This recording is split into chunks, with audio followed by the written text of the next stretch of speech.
kula na kunywa, moja baridi moja moto. Amen. Una mpira unaenda kusikilizia kwenye baa, huku unakula manyama, umenielewa? Alafu moja baridi moto, unaona raha sana, umenielewa? Na ndio maana unakuta watu wengi sana wanakuja kuritaya, hawana kitu nini chochote na nini. Unashangaa tu, huyu alikuwa ni commissioner, huyu alikuwa ni mkurugenzi, alikuwa ni nani, alafu akisharitaya anakuwa na hali ngumu sana. Kumbe hili andiko linatimia, atakuwa nani? Maskini. Mimi wanaonaga uchungu nikiambia huyu mtu alikuwa mkurugenzi, alafu baadaye unakuta amekaa, inamchanganya sana. Siku moja nilipita sehemu fulani nikakutana na mtu mmoja, wakaambia huyu ni pilot, huyu mkubwa sana, ameendesha ndege za kwanza katika nchi ya Tanzania, alafu nikamkuta anavaa yebo. Ilinichanganya akili. Ndipo Mungu akaniambia, Maboya, usichanganyikiwe, ni hapo. Unakuta mtu ameritaya, alikuwa ni kamanda mkubwa kwenye jeshi, alafu unakuta amechoka, hana mbele ana nyuma. Sema amina. Hana mbele ana nyuma. Jina la Bwana libarikiwe, kwa sababu hawezi kuwa jambazi, angetumaliza. Sema amina. Hivyo ni vitu ambavyo vinaonyesha ni kwa sababu ya kupenda nini? Anasa. Amesema moja baridi moja moto. Anasema mtu apendaye anasa atakuwa maskini. Yani wewe unapenda tu mambo ya kujirusha. Sema amina. Unajirusha tu. Mungu amesema, na neno la Mungu ni sheria. Hawa watu wote ambao unaona wameweza kutajirika na kufanikiwa ni watu wamekataa anasa. Nilikuwa nikijaribu kuangalia maisha ya Donald Trump, aliyekuwa rais wa Marekani. Yeye aliwaapisha watoto wake, akaambia mtoto wake yeyote atakayekunywa pombe ninamuondoa kwenye urithi wangu. Hiyo peke yake ilifanya watoto lazima wasinywe nini?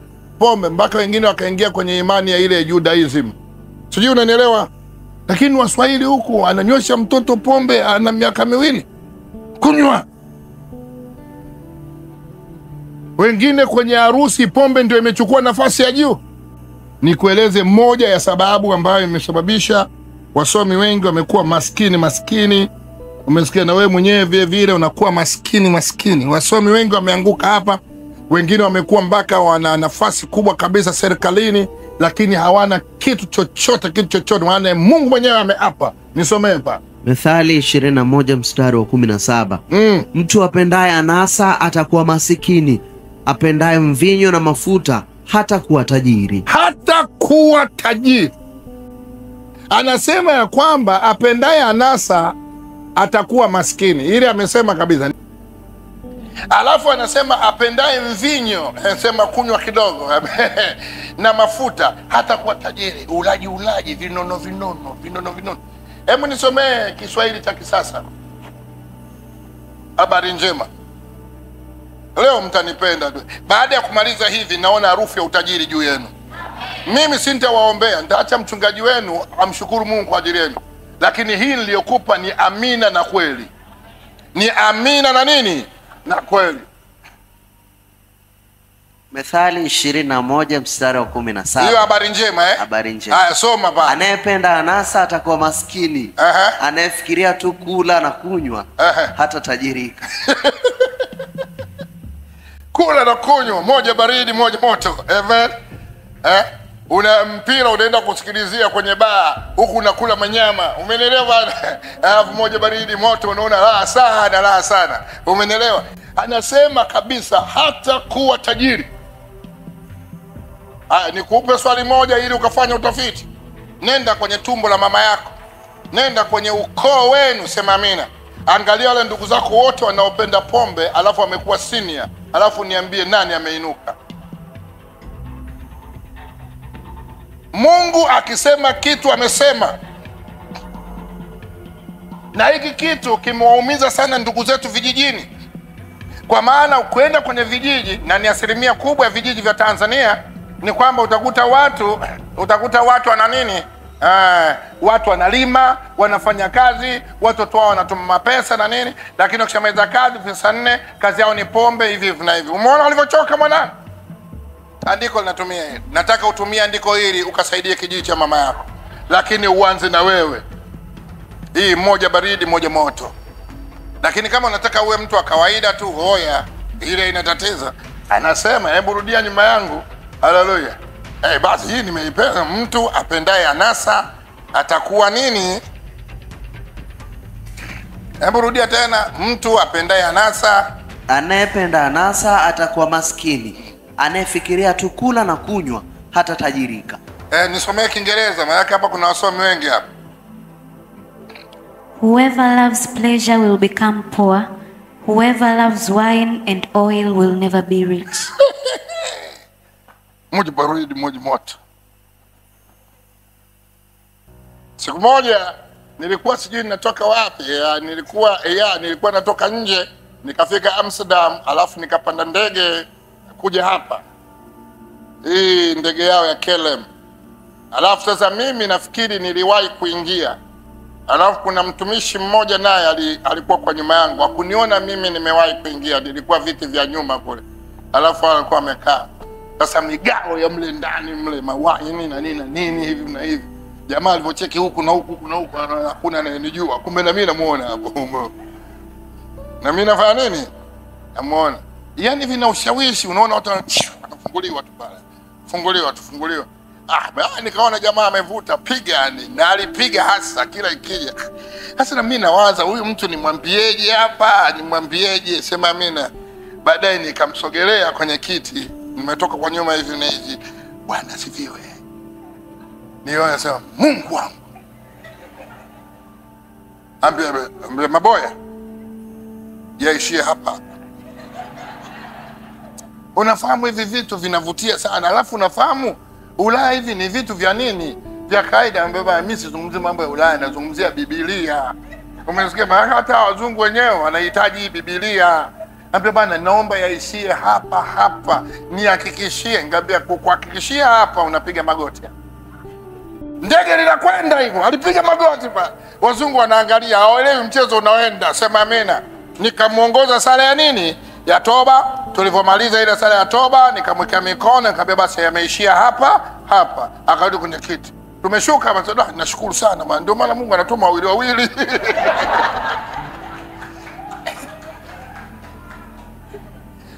Lakini nilipomuuliza ni ule ushawishi wa vitu vinavyopita. Anaona hivi inapita red wine, inapita white wine. Sijui unanielewa hapo. Alafu ukiangalia hivi haina neno, inaweka appetite. Inaongeza hivi na hivi. Nikampa hilo andiko. Wewe nisomee kwa Kiingereza mwanangu, ndio linaingia vizuri kwa wasomi hao.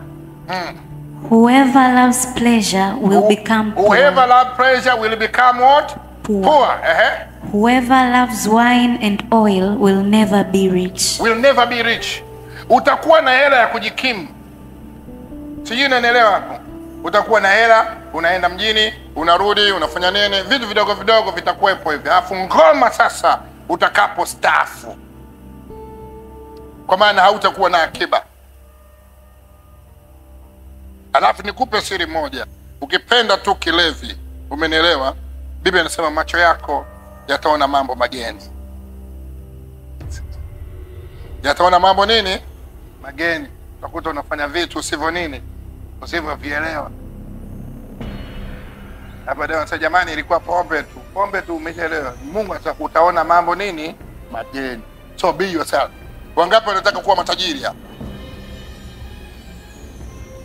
Unataka kuwa tajiri?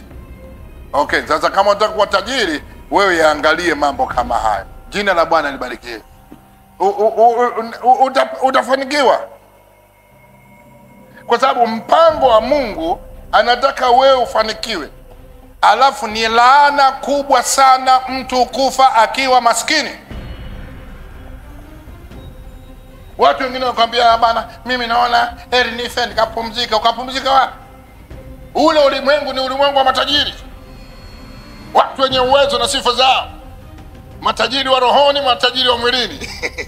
Ndio maana unakuta namba za wote waliotangulia kule, wote waliotangulia wakina Ibrahim, wakina Isaka, wakina Lutu, wakina nani, wote walikuwa na uwezo mkubwa sana. Mungu aliwawezesha. Aliwawezesha.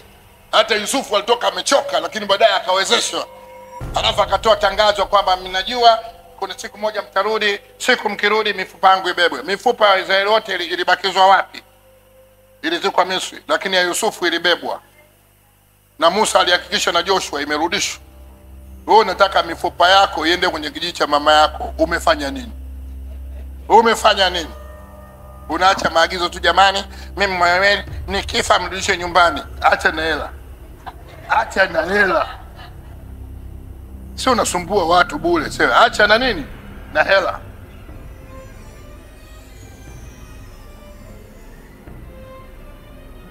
Unaona sifa Yusufu, mifupa yake ilibebwa. Sema amina. Wale maskini wote walizikiwa wapi? Misri. Lakini mifupa ya Yusufu ilifanya nini? Ilibebwa, ilienda namna hii. Musa anahakikisha ipo, na alipoondoka Musa, Joshua, mengine yote 9, 10 mifupa ya Yusufu hiyo wanaenda nayo. Sema amina. Watu wengine wamekufa jangwani, wamezikwa, lakini mifupa ya Yusufu ilienda kwa sababu ya nguvu aliyokuwa nayo. Tajiri aliwazizo, nikifa mimi mifupa yangu ifanya nini? Iende. Sasa usitulete mambo ya mzuka hapo, tunacha maagizo. Jamani, mimi napenda sana Petro, nikazikiwe pale alipozikwa baba. Auendi. Utaenda kwa nguvu gani?